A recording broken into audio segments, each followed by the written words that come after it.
ഞാനിപ്പോ വെലങ്ങാടിലെ മഞ്ഞച്ചീളി എന്ന് പറയുന്ന സ്ഥലത്താണ് നിൽക്കുന്നത്. നിങ്ങൾ എന്റെ പുറകിൽ കാണുന്നത് വലിയ ഉരുൾപൊട്ടലുണ്ടായി ആ വനത്തിൽ നിന്ന് കല്ലും മണ്ണും വെള്ളവും പാറയും എല്ലാം ഒഴുകി വന്നിട്ടുള്ള ഒരു സ്ഥലമാണ്. കാണുമ്പോൾ ഇത് ഒഴുകിക്കൊണ്ടിരുന്ന ഒരു പുഴയുടെ പോലെ തോന്നുമെങ്കിലും ഇവിടുത്തെ ഒരു ഭീകരാവസ്ഥ തിരിച്ചറിയാൻ വേണ്ടി ഞാൻ പറയുകയാണ്. ഇവിടെ ഒരു ചെറിയ കടകളും അതുപോലെ വായനശാലയും നിരവധി വീടുകളുള്ള ഒരു പ്രദേശമായി. ആ പ്രദേശം തന്നെ ഇല്ലാതായ തരത്തിലായി പോയിരിക്കുകയാണ്.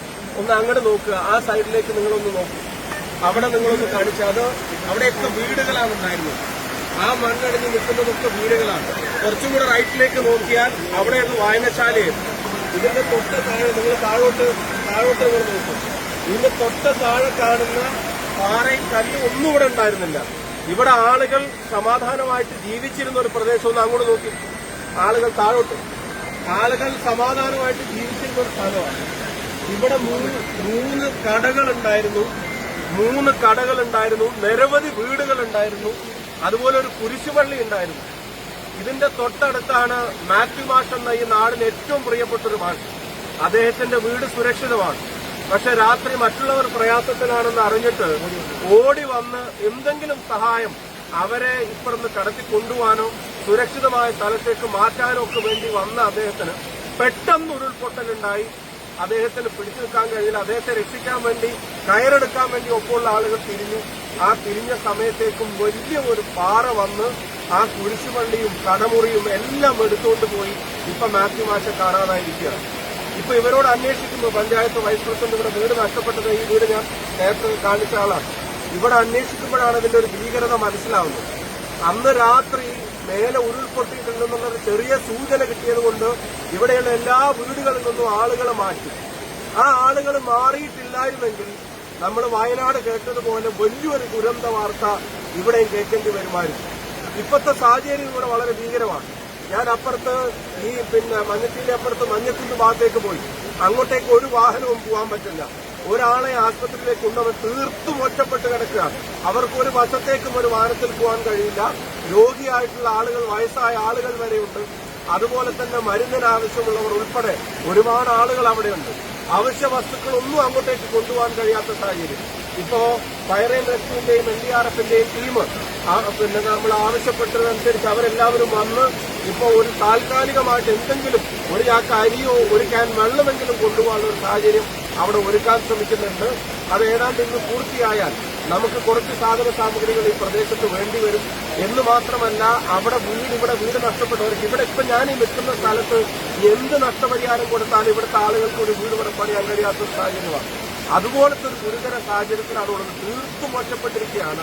വയനാടുണ്ടായതുപോലെ തന്നെ അപകടം ഉണ്ടാവുമായിരുന്നു. ഇന്നലെ രാത്രി ഇവിടുത്തെ പൊതുപ്രവർത്തകരും അതുപോലെ തന്നെ പള്ളിയിലെ അച്ഛനും ജനങ്ങളും നാട്ടുകാരും പഞ്ചായത്ത് വൈസ് പ്രസിഡന്റും ഇവിടുത്തെ ജനപ്രതിനിധികളും എല്ലാവരും കൂടെ ചേർന്ന് എല്ലാവരെയും മാറ്റിയത് കൊണ്ട് മാത്രമാണ് വലിയൊരു ദുരന്തത്തിൽ നിന്ന് ഈ നാട് ഒഴിവായത്.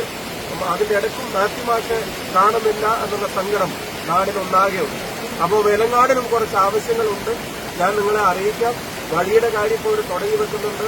ഒരു മെഡിക്കൽ ടീം ഇങ്ങോട്ടേക്ക് വരാനുള്ള തീരുമാനങ്ങളായിട്ടുണ്ട്. ഫയർ ആൻഡ് റെസ്ക്യൂ NDRFും ചേർന്ന് ഇങ്ങോട്ടേക്ക് ഒരു ജീപ്പെങ്കിലും പോകാനുള്ള സംവിധാനമാക്കിയാൽ ബാക്കി അവശ്യ വസ്തുക്കൾ എത്തിക്കാൻ. ഇവിടെ കറണ്ടില്ല, അതുപോലെ തന്നെ ജനറേറ്റർ ഇപ്പോൾ വർക്ക് ചെയ്യുന്നതില്ലാതായിപ്പോയി. ഒരുപാട് ആവശ്യങ്ങളുണ്ട്. ഞാൻ അറിയിക്കാം. എന്താണെങ്കിലും ഇത് വളരെ ഗൌരവത്തോടെ തന്നെ ഭരണകൂടം കാണേണ്ട ഒരു കാര്യമാണ്. മഴ വീണ്ടും പെയ്യുകയാണ്. ഇപ്പൊ താമസിക്കുന്ന ഇടങ്ങൾ പോലും സുരക്ഷിതമല്ല എന്ന് അറിയുന്നു. കൂടുതൽ കാര്യങ്ങൾ അറിയിക്കാം. ഇവിടുത്തെ അവസ്ഥയും ഞാൻ പൊതുജനങ്ങളുടെയും ഇവിടുത്തെ ഭരണകൂടത്തിന്റെയും മുമ്പാകെ കൊണ്ടുവരികയാണ്. ദയനീയമായ ഭീകരമായിട്ടുള്ള അവസ്ഥയാണ് ഇവിടെ നിലനിൽക്കുന്നത്. ഇടങ്ങൾ പല പ്രദേശങ്ങളെ ഇല്ലാതായിപ്പോയി. പലരുടെയും വീടുകൾ പൂർണ്ണമായിട്ടില്ലാതായിപ്പോയി. പലർക്കും ഈ വീടുകളിൽ ചെന്ന് താമസിക്കാൻ പറ്റാത്ത സാഹചര്യമായിപ്പോയി. അവരുടെ കൃഷിയും കടയും മറ്റെല്ലാം നഷ്ടപ്പെട്ട ഒരു ജനത ഒറ്റപ്പെട്ട് നിൽക്കുകയാണ് വെലങ്ങാട്. ഇവരെല്ലാവരും കൂടെ ചേർന്ന് അവർക്ക് വേണ്ട കാര്യങ്ങൾ ഒരുക്കാൻ ശ്രമിക്കുന്നുണ്ട്.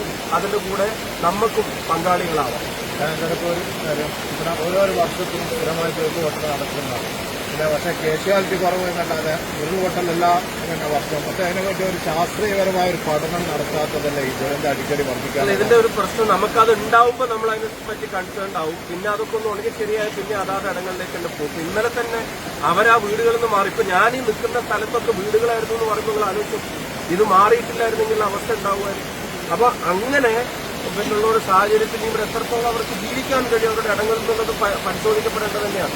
അപ്പോൾ റവന്യൂ അധികൃതർ ഉൾപ്പെടെയുള്ള ആളുകൾ അതിനനുസരിച്ച് റിപ്പോർട്ട് തയ്യാറാക്കുമ്പോൾ ഇവിടുന്ന് അങ്ങോട്ടുള്ള കാര്യങ്ങൾ അവർക്ക് ജീവനും സ്വത്തിനും സുരക്ഷ ഇല്ലാത്ത സ്ഥലങ്ങൾ അത് അങ്ങനെ തന്നെ രേഖപ്പെടുത്തേണ്ട ആവശ്യമുണ്ട്.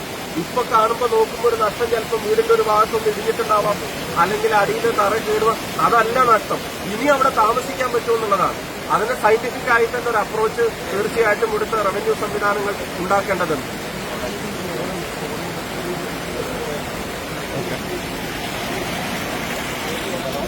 സൈഡ്